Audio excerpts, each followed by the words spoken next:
Good afternoon. Welcome to Downing Street for the government's daily press conference on coronavirus. I'm joined today by Martin Hewitt, Chair of the National Police Chief Council, and by Professor Stephen Powers. I'd like to update you all on the government's plan to fight this pandemic. Our priority is to slow the spread of coronavirus so that fewer people are sick at any one time, and our brilliant NHS continues to remain able to cope. And to do this, we are following the expert scientific and medical advice and taking the right steps at the right moment in time. And that is why we are instructing people to stay at home to protect the NHS and save lives. I can report through the government's ongoing monitoring and testing programme that as of 9 a.m. today, there have been 974,000 tests carried out across the UK, excluding Northern Ireland. Of these, 78,991 people have tested positive. 20,101 patients are currently hospital in Great Britain who have already tested positive. Sadly, 9,875 people have now died, an increase of 917 on yesterday. As this virus continues to devastate families across our nation, my thoughts, prayers, and heartfelt condolences are with their friends, their families, and their loved ones. To everybody suffering from this horrific virus, whether you are at home or receiving care from our brilliant NHS in hospital, you are in all our thoughts at this devastating time. And I'm very pleased to say that the Prime Minister continues to make good progress. But these stark figures highlight the gravity of this national emergency. The devastating impact of this virus and the unprecedented but necessary action that we are taking to tackle it is affecting every aspect of our daily lives. This virus is also changing the nature of the threat that we face from crime. Martin and myself today will update you on the emerging crime picture and the extra work that the government, along with law enforcement partners, is undertaking to better protect victims. And Martin will set out that total crime has dropped as people follow the necessary advice to stay at home. But while the guidelines are helping to keep the majority of us safe, they also amplify danger for others, leaving people feeling vulnerable, isolated, and exposed. Because criminality also continues to adapt. Fraudsters are exploiting coronavirus as a hook for new acquisitive crimes, with losses to victims already exceeding £1.8 million. And the perpetrators of sickening online child abuse are seeking to exploit the fact that more and more young people and children are at home and are online. And in the last week, the National Domestic Abuse Helpline reported a 120% increase in the number of calls it received in one 24-hour period. Now, while we have not yet seen a sustained rise in reports of domestic abuse to the police, this increase in those seeking help for this hidden crime is extremely concerning. And be in no doubt, there'll be absolutely no let-up in our operational response. For the victims of these crimes, home is not the safe haven that it should be.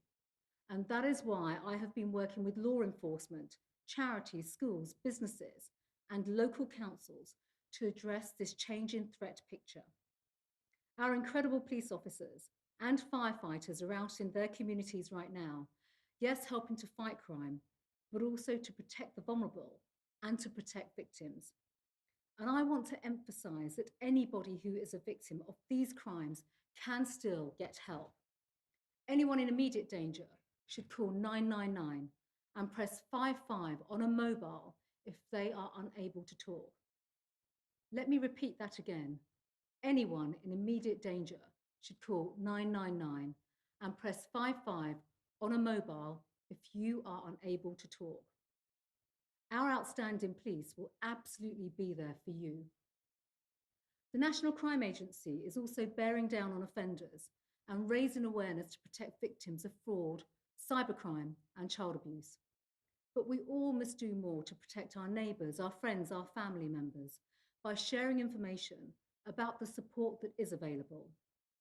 The Chancellor this week announced a £750 million package. It was a boost for charities, including those charities providing services for victims of domestic abuse and their families. And today I can announce that we will go even further to provide support for those in danger of domestic abuse. And I'm launching a new national communications campaign to reach out to those who are at risk from abuse, highlighting that they can still leave home to get the support that you need. It will signpost victims in terms of how they can access help, but also to reassure them by making sure that they can access the services that they need at this particular time. And importantly, it will tell them that they are not alone. Coronavirus has opened Britain's enormous heart and shown our love and compassion for one another as we come together to help those who are most in need. And I'm now asking this nation to use that amazing compassion and community spirit to embrace those who are trapped in the horrific cycle of abuse. To help us all look out for those who need help, we have created a new campaign, and we have created a symbol of hope, a handprint embossed with a heart, so that people can easily show that we will not tolerate abuse as a society. I ask you, and I urge everyone to share this on social media or in the windows of your own homes, just to demonstrate how much we care and how much our country cares.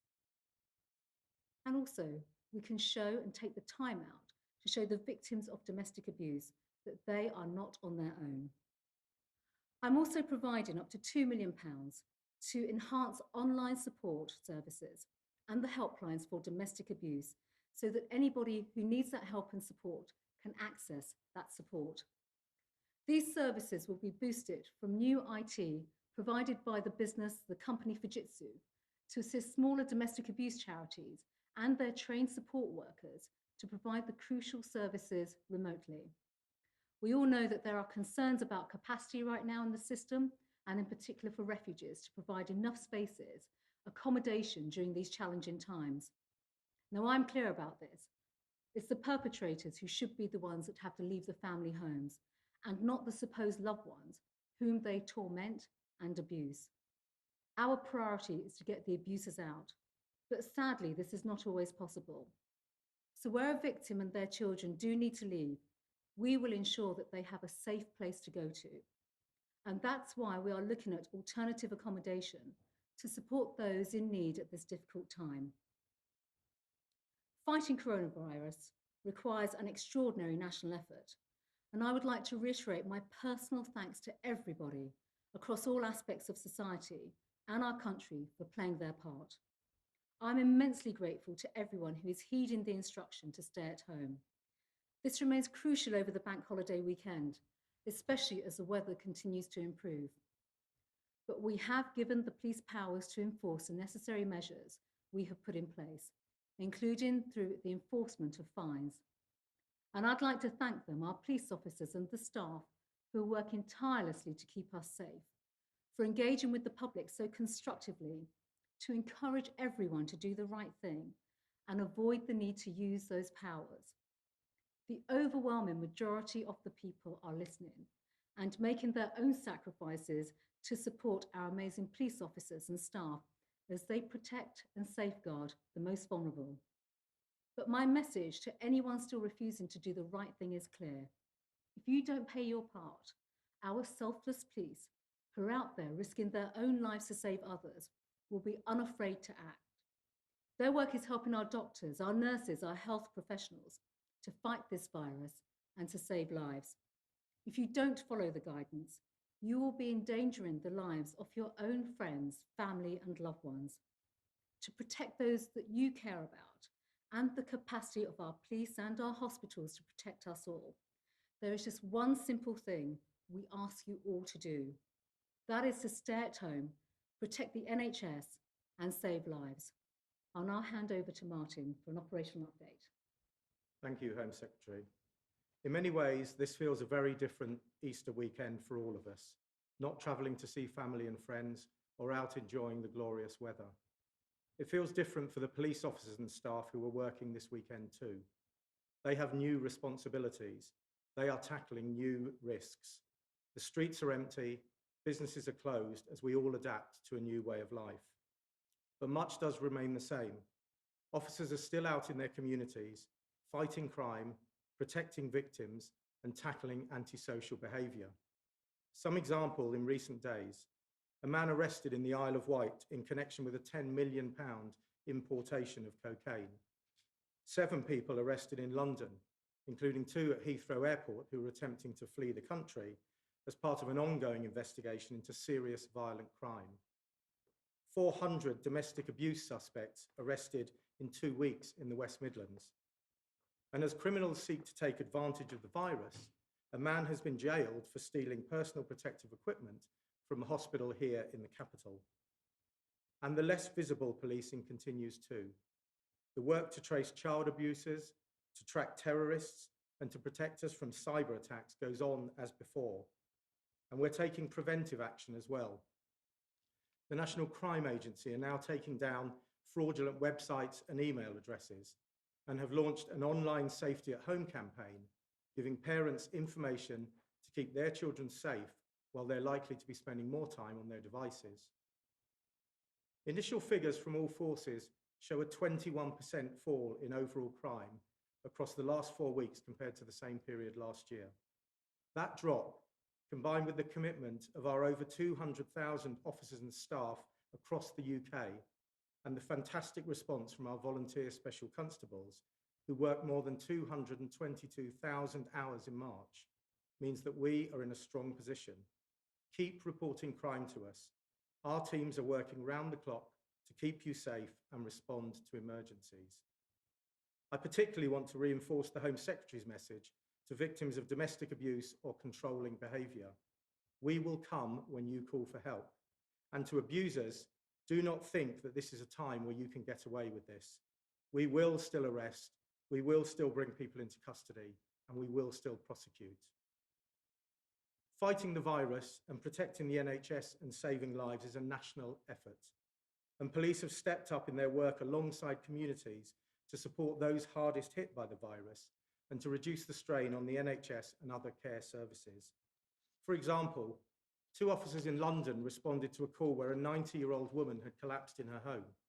They gave first aid and recommended that she should go to hospital. But she was concerned because she didn't think she'd get to the shop in time to get milk. So the officers were able to get that milk for her and even helped her fix a broken light bulb when she got back. 2 other officers in Manchester responded to a concern for welfare call and encountered an elderly man who had no electricity, heating or food.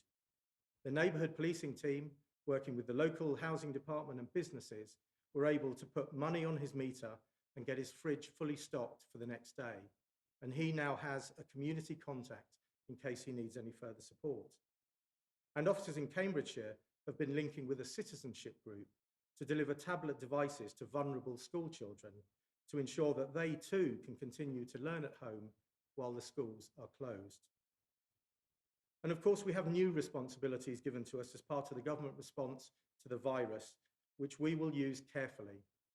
In the UK, police gain their legitimacy and authority from the consent and support of our communities and the public.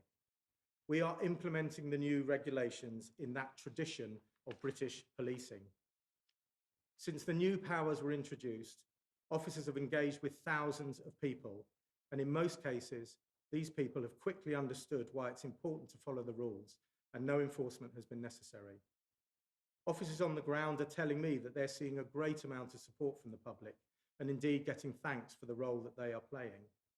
However, we have had a small minority of people who, despite our best efforts, have refused to follow the instruction, and officers have needed to use their enforcement powers. Next week, we will publish full data on enforcement so far, which will include this Easter weekend. But I can tell you now that using early data from 37 forces, that 1,084 fines have been issued in England and Wales up to Thursday, the 8th of April. So across all of those forces, that's an average of less than 84 a day. This shows that the overwhelming majority of people are abiding by the rules and are staying at home to protect the NHS and to save lives.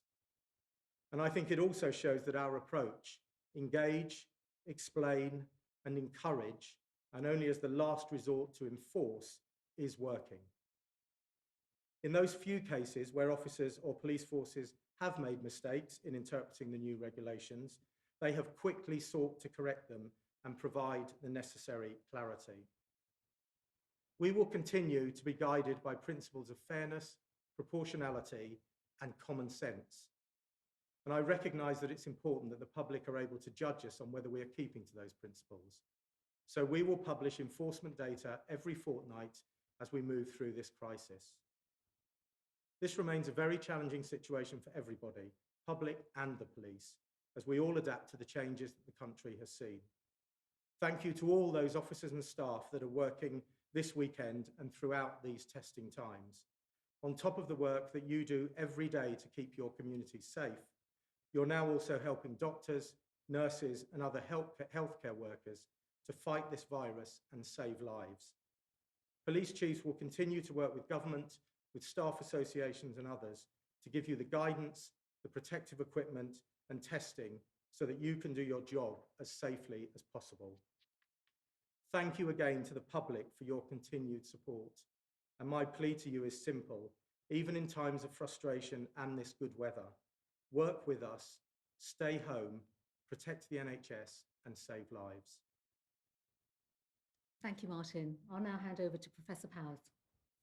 Well, as we've heard, the instructions that we have all been given to stay at home, to avoid social contact, to maintain social distancing, are all designed to ensure that we stop the spread of this virus, we reduce the number of cases, and we save lives and reduce pressure on the NHS. And although I know that there is a lot of anger at the foolish few who think they can flout the rules, I would like to pay tribute to the vast majority, as you've heard from Martin, the vast majority of the British public who are clearly complying with the instructions that have been given. And we see that in many ways.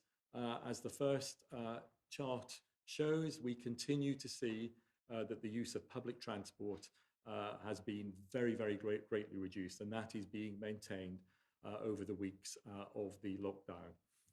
In the next chart, you will see that that is then translating from a stabilization in the number of infections through to what you see, to the number of new cases. So as we see here, there has been a leveling off of the number of new cases. It does vary from day to day, but by and large, this is the sort of effect that we would expect to see from everybody following those instructions.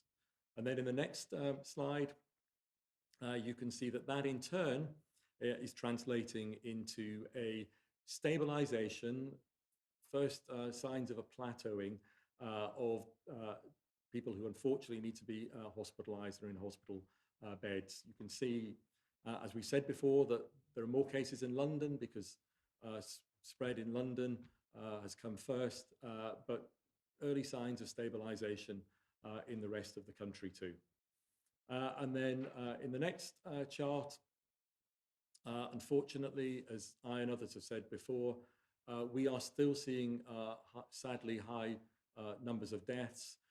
That will be the very final thing that will change and start to decrease.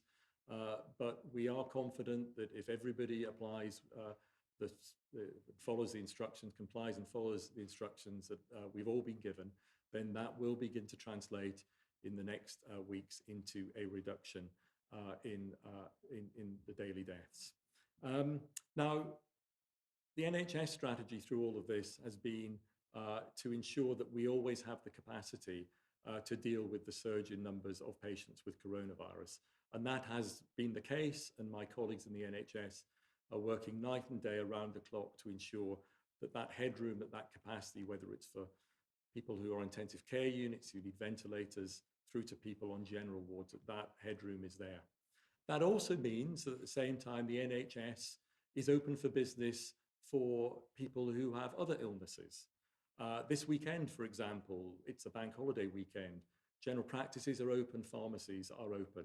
So if you are unwell with a condition that is not coronavirus, you have symptoms of a heart attack that you're worried about, or symptoms of a stroke, if you have a sick child who's deteriorating, if you're a pregnant woman and you're worried about the movements of your baby, then you should be accessing services in exactly the same way that you always have done, through 111, through GP services, or in emergencies through 999.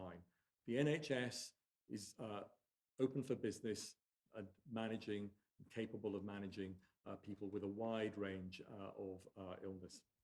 So, as I said at the start, the entire strategy is to ensure that by following instructions, something that we must all follow, we will see a reduction in deaths and we will protect the NHS. It is a bank holiday weekend. It's a time of year when typically we would be celebrating or getting together with relatives and close friends. But I'm afraid this year it has to be, for all of us, a stay-at-home Easter. Thank you, Professor Powers. Now, I think we're good to take our questions from journalists. And the first question to David Shookman from the BBC. Good afternoon.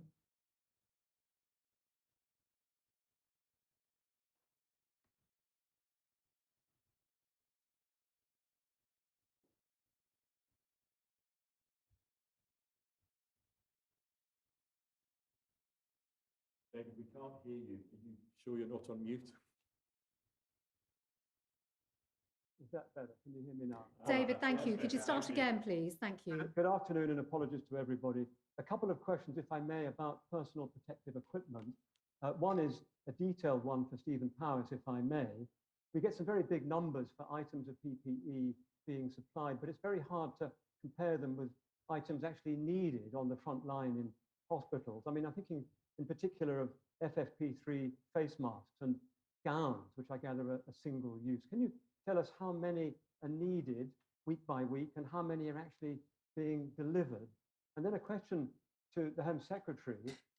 Day after day, questions come up about shortages of PPE. I wonder whether, on behalf of the government, you'd be able to give a commitment to a date when what's needed on the front line is actually delivered. Thank you. Thanks, Stephen.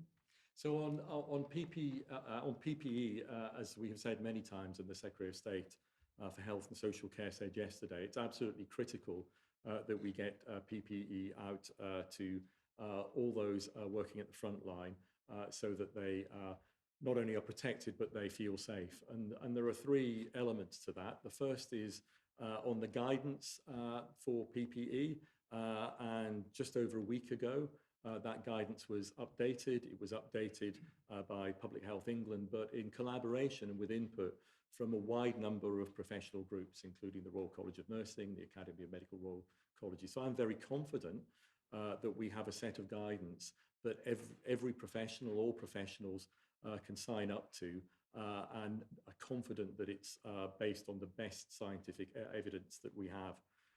The second strand is to ensure that the supply chain is working, and this has been a huge increase in the distribution, the number of organisations that need to be supplied with PPE. So we've been working, NHS England, with the government to make sure, supporting the government to make sure that we get that supply through.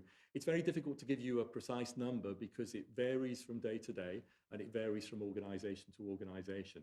But I can assure you that we are increasingly collecting that information as the supply chain is changed with the assistance of the military, so that we do have that detailed information at organisational level. And at the same time, we are ensuring that we have a good line of sight to the equipment that is available and that which will be coming in through the third strand, which is procuring equipment.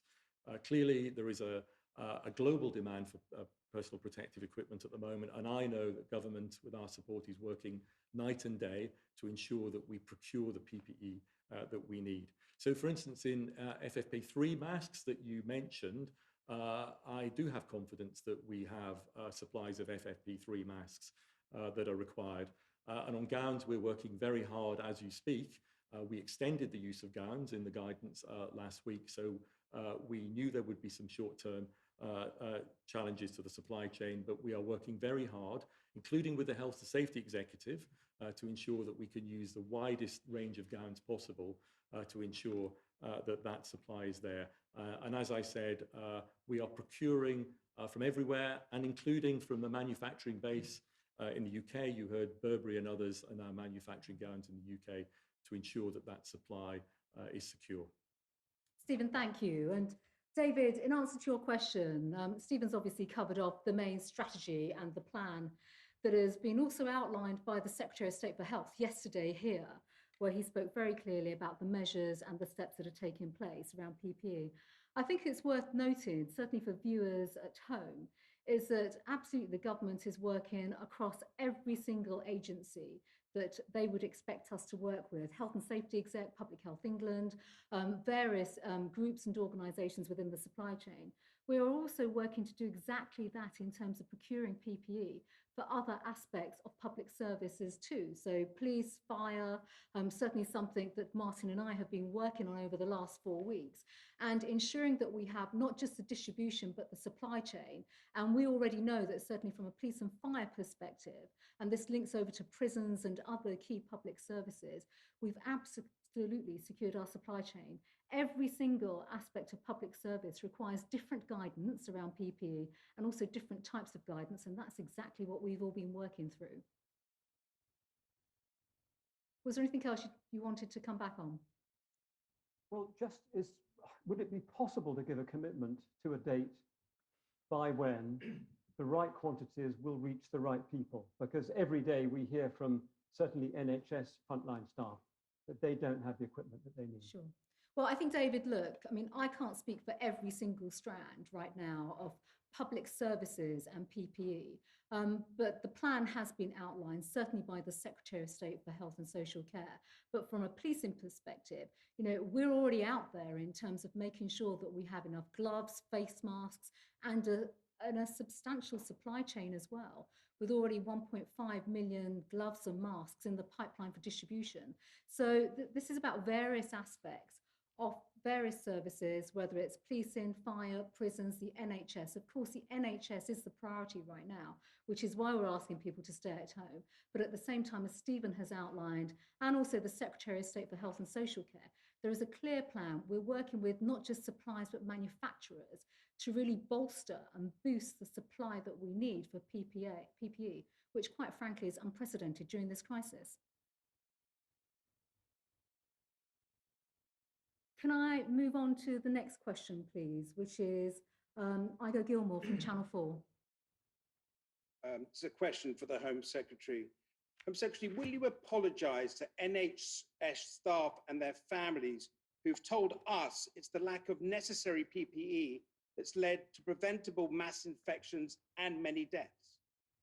Well, I mean, look, absolutely, we are focused as a government across all departments to make sure that everyone in the NHS has everything they need in terms of resources and equipment.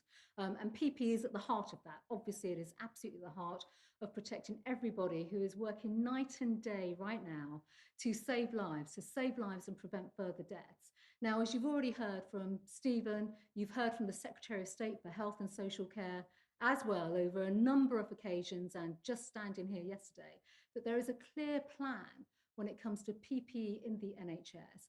There have been distribution issues. Those issues have now been addressed through working with the military, the MOD, who are absolutely triaging and getting the supplies out to the front line. But at the same time, there is an enormous effort, a Herculean effort right now, in terms of bolstering up our manufacturing capability and capacity. We've already heard Stephen refer to some big companies such as Rolls-Royce and also Burberry, who are upping their own production and stepping into this area. So our priority is absolutely to make sure that they are equipped, they are resourced in the front line of the NHS. And what I would say to you is that this government and all colleagues are committed to doing that. And we are working day and night. We're bringing in new resources, new support staff, the MOD, other government departments, working with new businesses and other partners to make sure that not only can we get the supply out to people, but that we're also boosting our own supplies and demands in our own supply in the UK. But no apology, Home Secretary, for these failings which NHS staff and their families blame on the government. Well, I'm sorry if people feel that there have been failings. I'll be very, very clear about that. But at the same time, we are in an unprecedented global health pandemic right now. It is inevitable that the demand and the pressures on PPE and the demand for PPE are going to be exponential. They're going to be incredibly high. And of course, we are trying to address that as a government. And I think that is right. That is our priority. Matt Hancock, as Secretary of State for Health, has spoken about this repeatedly through the plan that he has outlined, and obviously the ways in which we want to do much more to manufacture our own PPE in this country, while we also boost our own supplies from overseas partners and countries where more PPE is coming into the country, but also ensuring that the distribution, which is unprecedented right now in terms of healthcare settings, whether it's hospitals, GP surgeries, care homes, everyone needs that PPE on the front line. And everyone is working to achieve just that, whether it's through the Department of Health, through the Cabinet Office, through Public Health England, through health and safety, through the guidance and the resources that we're trying to get out there. You are apologising for the lack of PPE, which has led to mass infections and deaths of several nurses and doctors. I have been very clear in what I have just said, and I'm sorry that people feel that way, but I do want to say at the same time that we are doing everything within our power and our means to ensure that we can boost our capacity when it comes to PPE and to make sure that we can get capacity, PPE out to the front line in the NHS. Thank you. Can I go on to our next question now to Ed Malnick from the Sunday Telegraph? Thank you. Home Secretary, given the rising levels of unemployment and the research today suggesting that 3 million people are going hungry as a result of the pandemic, to what extent are you concerned about the wider negative impact of a prolonged lockdown? And Mr. Hewitt, there have been suggestions of a possible ban on outdoor exercise if the current rules aren't followed properly. Would that be enforceable? So, Ed, first of all, in response to your question, of course, across the whole of government, we are absolutely conscious of the level of vulnerability in society. And you've already heard me speak this afternoon about, categories of individuals who need support from government. But you have spoken about the economic impacts and the economic long-term socio and economic consequences and impacts of this virus, and the impact this virus is having on society. The fact that we are putting forward and we have very, very restrictive measures, stopping people from going into work, but also a huge impact in terms of where we're seeing staff being furloughed across various businesses and things of that nature. I think first and foremost, it's important for everybody to recognise that there is government support and there is financial help and support for individuals and people that need that help. There's the measures obviously through DWP, but also for businesses as well, through the Department of Business and through the Treasury. Now, when it comes to the long-term situation, none of us can stand here today. It'd be wrong for us to do this, to stand here and speculate in terms of when restrictions might move, when they would be lifted, because this government, and rightly so, is following the scientific advice through SAGE, which meets twice a week, to look at the type of measures and the approaches that we're taking as a government. But I think the most important point for me to make right now is if people need help and support from government, financial assistance, support for their families when it comes to catering for basic bills and food, then absolutely, whether it's through MHCLG, through not just the shielding work, but local government work, getting food out to communities and distribution, but also through the financial support the government has put in place, that help is there. And I would urge anybody that needs that help and support to get in contact. Martin. The measures that were put in place clearly to save lives and to stop transmission of the disease. It's very clear within those measures that exercise is permissible. And the reality is, as I've said, the vast, vast majority of people are adhering to those measures and doing what they can do to protect people. We are not calling for any extension of the regulations. What I do call for people to do is to act reasonably. Everybody is entitled to take exercise, but it's making sure that you are taking the exercise that's necessary and in the way that is with what we're trying to achieve through these regulations, which is not in a situation where you are transmitting the disease to anybody else. So everybody acts responsibly. The vast majority of the public are acting responsibly. And as I've said, if they do encounter police officers when they're out exercising, we will engage with them. We will explain the regulations. And if it's appropriate for them to go home, we will encourage them to go home. But it's all about talking and working and using common sense and everybody being responsible. I think, Ed, it's just worth amplifying Martin's point that the reason why we put the regulations and the measures in place in the first instance was clearly to stop the spread of the disease. And policing in particular, they've embraced that. When I look at the work, and today I was speaking on a call to all police chiefs with Martin, we have regular daily operational calls. We can absolutely see the majority of police officers around the country are following the guidance really well. It is quite clear that, we've seen one or two incidences, and we shouldn't allow, a few social media posts to blow out of proportion the way in which the guidance are being put in place and enforced. At the end of the day, in our country, we have policing by consent, and that means our officers are engaging the public, they're explaining to the public why they shouldn't be having mass gatherings and congregating, while also encouraging them to act responsibly and do the right thing. And I think that is absolutely at the heart of the policing measures that we've been putting in place, and of course the relationship that we have in our own communities with our own police officers. Was there anything else you would like to come back on? Thank you. Well, just Home Secretary, on the point about the negative impact of the lockdown, were any of those, for example, the unemployment and levels of hunger and the domestic abuse that has been seen at home, have any of those been worse than you expected? Sorry, Ed, you just broke up there marginally. I think I caught your question. I think you just highlighted and said, were those measures worse than we had expected? Is that correct?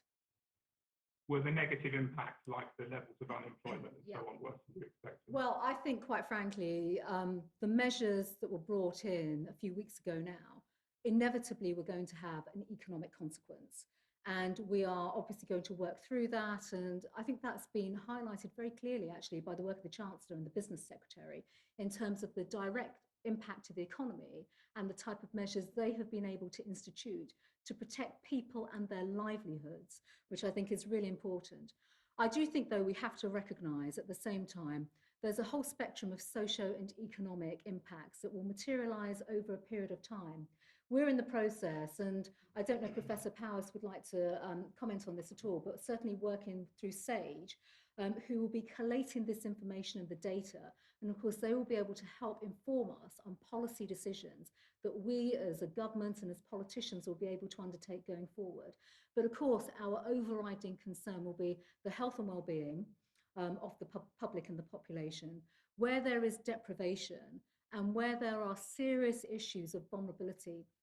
Those people are our priority. We have to find ways in which we can still access them, contact them, and look after them, whether that's at a local level or through some of the national schemes that we are putting in place.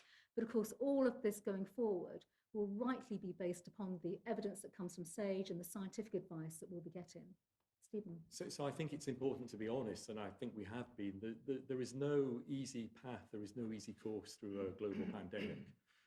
There are dangers whichever course you take, and some of those relate to economic consequences. I think the Chief Medical Officer has been very clear that from a health perspective, there are at least 4 things that we worry about in terms of the health of individuals within the UK. So the first is the direct consequences of deaths and harm through COVID-19. The second is that the health service gets overwhelmed by the number of patients, by the surge on it. And I'm pleased to say, as I said earlier, that has not happened, but clearly that is something that we worry about. The third is a reduction in access to health services because we've had to use a lot of our capacity for COVID-19. And I talked earlier about the need for people who have other health conditions, particularly emergency health conditions, to access the health service. And the fourth is the long-term health effects of the economic consequences of lockdowns. And some of those are in opposite directions. So it's very hard to ensure that all of those are mitigated completely. So as I said at the start, there's no easy path through a pandemic, but the government has said all along that it will plot that course based on the best possible scientific evidence. It's SAGE's job to provide that evidence to the government. And of course, as we learn more about the virus, that evidence becomes clearer all the time. Thank you, Stephen. Thank you, Ed. Can I now go to Nigel Nelson from the Sunday Mirror? Good afternoon. Hello. Yes, this is a question for Stephen Powers. In a sense, as a continuation of your last one, is the reason you won't discuss an exit strategy because there can't be one until there's a vaccine, which is possibly 18 months away? Will some restrictions have to stay in place till then? And if so, what would those restrictions look like? And a question for the Home Secretary. This is your first time at one of these. Where have you been for the last 3 weeks? And now you're back. Did you speak to the Prime Minister today? Thank you. I'll start with Stephen and then I'll come back to you, Nigel. So on a vaccine is clearly an important part of any long-term management of this virus. So vaccine development is underway. This is a global health emergency. It's probably the greatest global health emergency we've had in a century. And I think what you're seeing is the greatest scientific response to that we have probably known. So the virus was identified very early on in the epidemic in China. It was sequenced, its genetic code was made available very quickly, and that's allowed academics and companies around the world to very quickly start to develop vaccines. And you will be aware of the various groups that have been starting to make progress and very early trials in patients. And I'm really pleased to say that some of that groundbreaking work is being undertaken in the UK, University of Oxford, you will have heard about. And of course, one of the great strengths of the UK is its life sciences, academic base and industry. So we will be at the forefront of that vaccine development. Vaccines take months to develop. We need to make sure that they are safe and effective. And then, of course, they need to be manufactured and deployed. So vaccines are not the only component of an exit strategy. So I wouldn't discount drug treatment. Drugs and medications we are learning about all the time. They are also important components of the management of infectious diseases, such as this virus.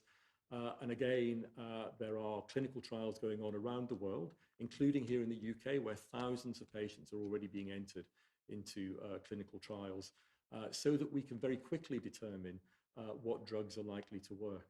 And it may be likely that drug treatment might come before a vaccine treatment, and that's why it's important to learn as much as we can through clinical trials of drug treatments.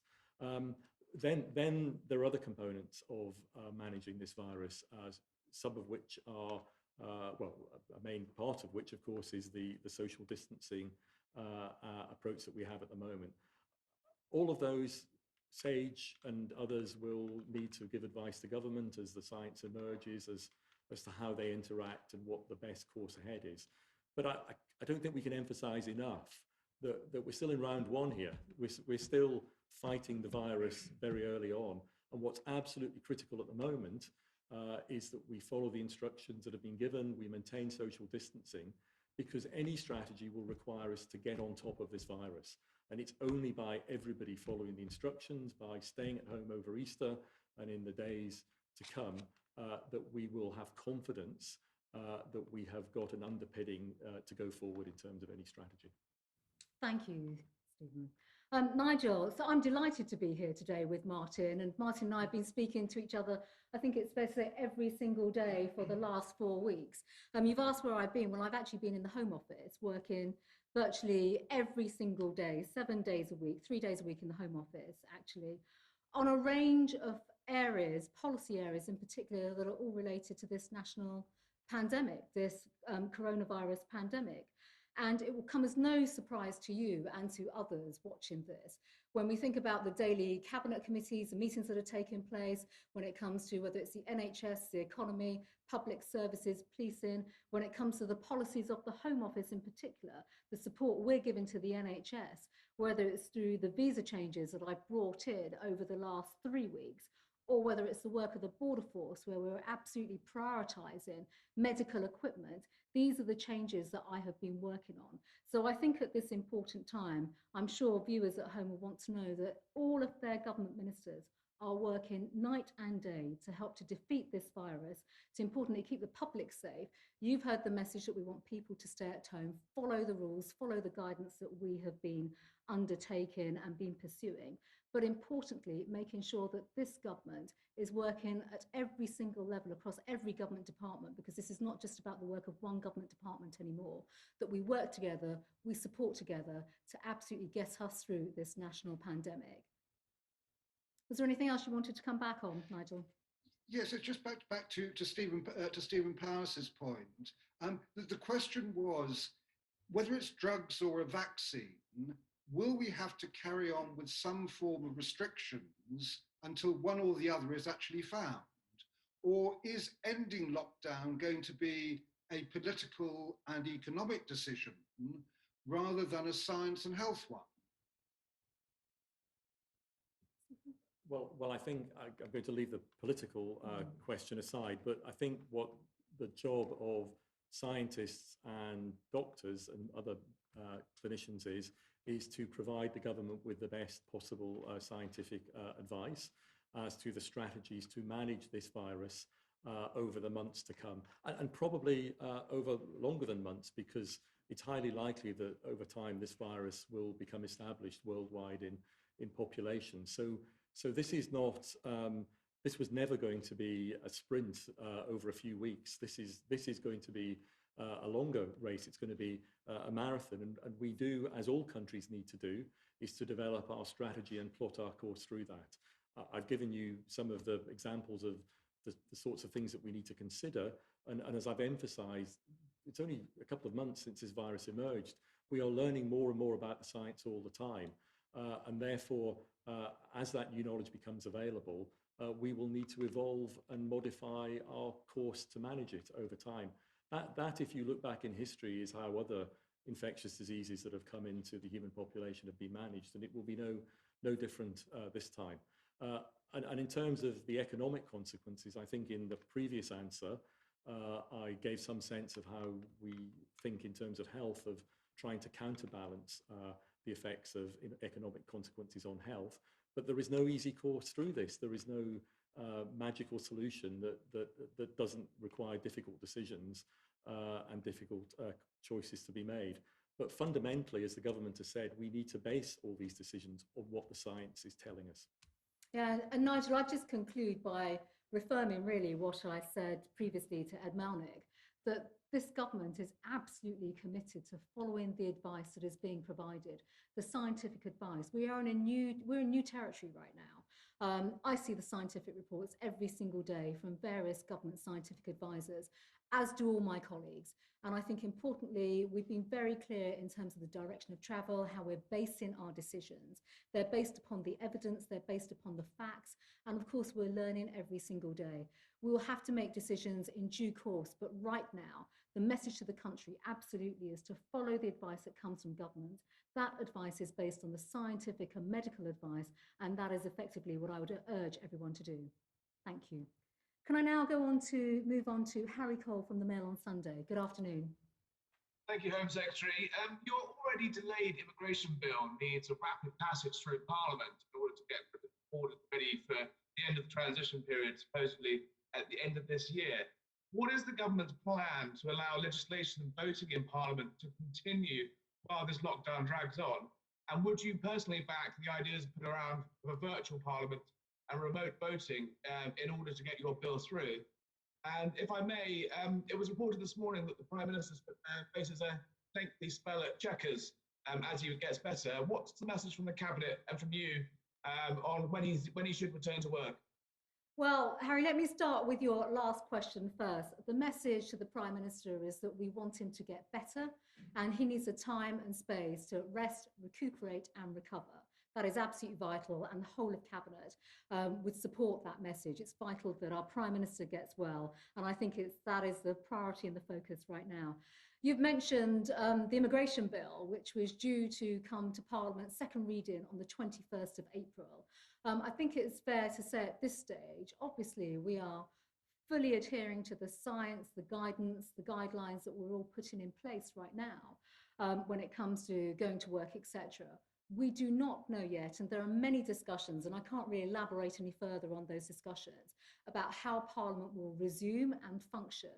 I think at this particular time, we have to focus the resources of government, all our energies, ministerial responses, cabinet responses, every single sinew of government focusing on saving lives and dealing with this awful disease, this virus, coronavirus. But I do think at some stage, we will inevitably have to think about the work of Parliament, scrutiny, and also legislation. But I think right now we are focused on absolutely making sure we save lives. Would you like to come back at all? Yeah, I wonder if Professor Powers had any advice for anyone, not just the PM, but anyone who suffered badly from this virus, and when they should return to work. Well, of course, I too am delighted that the Prime Minister is now recovering. I'm not his physician. The team of doctors and clinicians, nurses at St Thomas's, who are absolutely world class, will be looking after him. And I'm confident that they will do what all clinicians do for every patient they look after, whether it's another recovering patient from coronavirus or any other patient. They will give the appropriate advice in terms of recovery based on the clinical course of the condition that the individual patient has gone through and the personal circumstances of that individual. That's what doctors and other clinicians do day in, day out. And I'm absolutely confident that they will give the Prime Minister the correct and the appropriate advice. Thanks, Harry. I'm going to now move on to Simon Binns from Lad Bible. Good afternoon. Good afternoon, everyone. This question's for the Home Secretary and Mr. Hewitt as well. We called 7 major police forces across the UK this week to ask for and understand figures around dispersals, arrests and fines last weekend in order to get an understanding of whether people were listening to government guidance.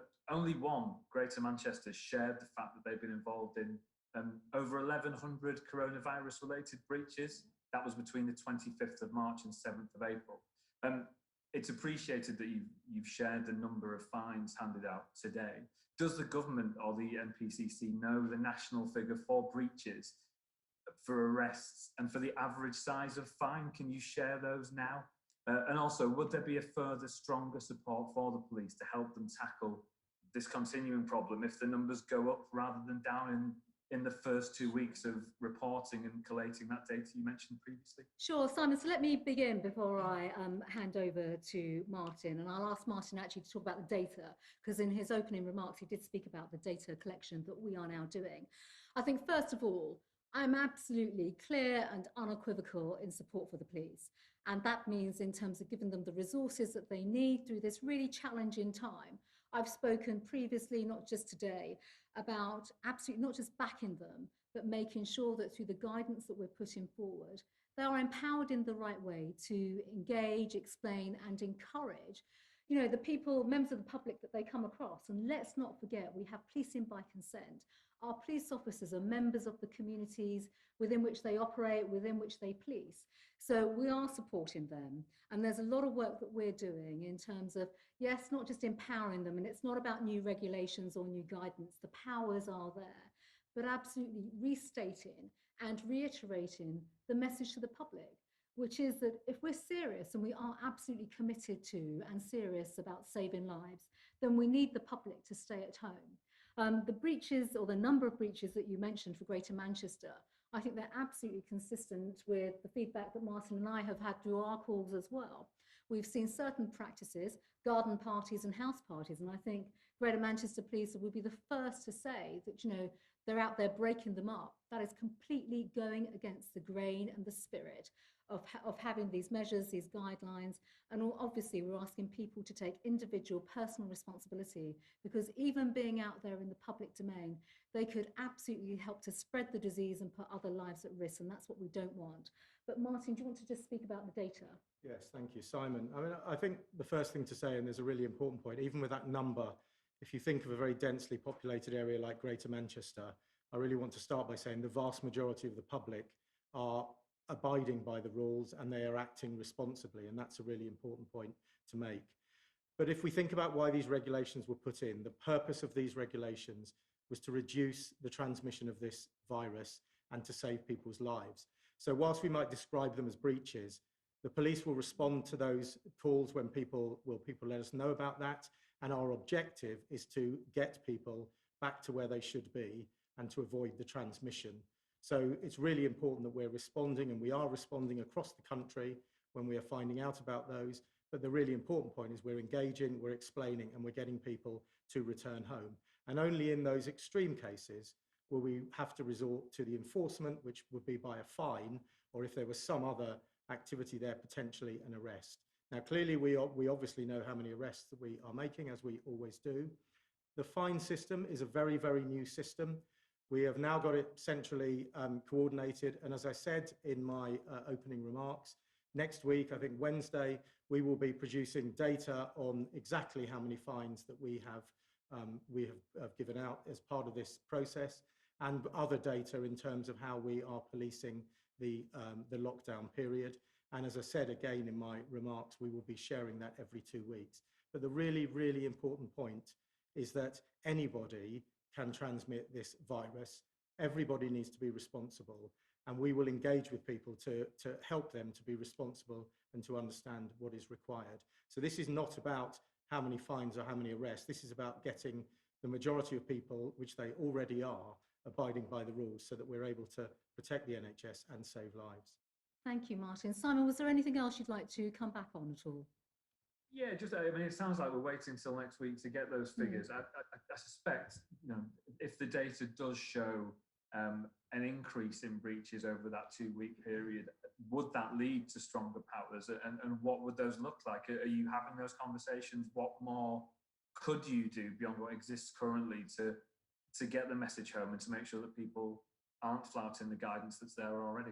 Well, I think, first of all, I come back very much to the theme of the questions and the answers we've given so far this afternoon.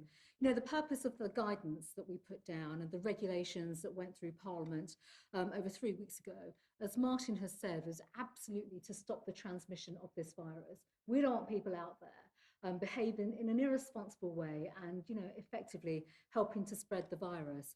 We will obviously, and this isn't just about breaches, but we will make our decisions as we previously made our decisions around the regulations and the guidance that was sent out to police forces around the country, based on the trends, the scientific evidence that also comes forward over the next week or so. And naturally, we have to look at all of this in the totality, in the round. And then we will absolutely, as with all aspects of government right now, you know, keep under review, look at what is going on. But actually, I come back to the main point that we have seen so far. The majority of the British public, and I thank them for the way in which they are following the guidance, the guidelines that the government has specified and put out, and to say for the police officers themselves, they have been working incredibly well and hard across communities to engage, explain, and encourage people not to go out there in the public domain unnecessarily. And we will continue to do that. We will absolutely work with our policing colleagues, police forces around the country to continue to do that. So, yes, of course. Martin. Just really to make the point, Simon, of course, we will start producing those numbers. And on the basis that 3 and a bit weeks ago, we started at 0, those numbers will increase in terms of where we are having to use enforcement. But I do just want to reiterate the point, and the Home Secretary's alluded. This morning, I chaired a conference call where we had the chief constables from every force in the United Kingdom, and we heard of from Scotland, from Northern Ireland, from Wales, and from English chiefs, and everybody was saying that we are getting to a very, very significant scale. We are getting compliance from people, and in different parts of the country, as you would imagine, the challenge is slightly different, but every force is working towards that, working towards those first 3 E's of engaging, explaining, and encouraging before we get to enforcing. But again, and we are labouring the point because it is the important point, the regulations are here to reduce the transmission of the disease. It's not about criminalising people or the police interacting, it's about reducing that transmission. And I think it's really positive that what I was getting back this morning from the majority, from all of the chiefs, they didn't all speak obviously, but from all of the chiefs that spoke, was a really positive message about the way they were working with their communities, with other authorities, local authorities, people who run beauty spots, people who run parks, tourist groups, all of those working together to achieve the ultimate aim, which is reduce the transmission by keeping people distanced.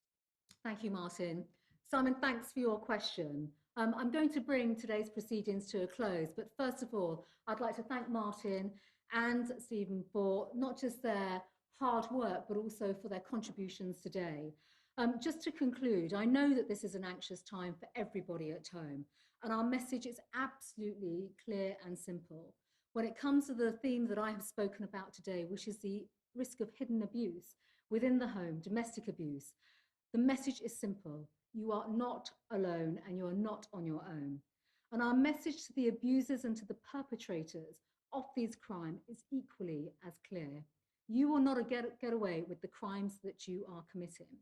And that's because of our brilliant police and law enforcement agencies who are there to respond, but also to everybody within the voluntary sector and the charities, and in particular to the domestic abuse partners and colleagues that I've been working with. Our new campaign will absolutely highlight the support available to victims of domestic abuse, and that advice that staying at home, obviously if you're at risk, does not apply, and that there is a safe place for you to go to.